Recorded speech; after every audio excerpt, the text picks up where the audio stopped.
If you've been affected because someone close to you has died because of a drowning, first, I'm deeply sorry.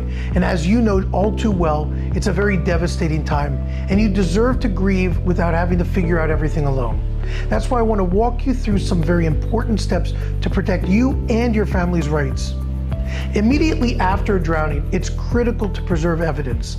That might include taking photos of the area, noting the condition of any gates or fences around a pool or a waterway, or to document any warning signs or the lack thereof, and documenting anything else that may seem out of place or unsafe. And if they're witnesses, you want to collect their contact information. Their statements can be critical during the process of this case. You should also request and save any communication you receive from any property owners, insurance companies, or law enforcement. These records are extremely valuable, and it gives us a head start to work on protecting you and your family. Also, I'd be remiss if I did not say that you need to be cautious about dealing with insurance companies. See, an insurance company's goal is to minimize their liability and to reduce what they pay out, not to protect you and your family. That's my goal.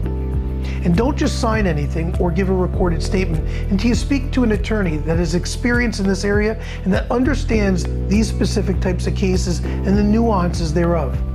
And lastly, make sure that you're getting emotional support. Whether it's counseling, community, or faith, don't carry this burden alone. We understand how difficult this time can be. See, there are people out there that care and want to help. And at Shiner Law Group, we care and we want to help you through this process.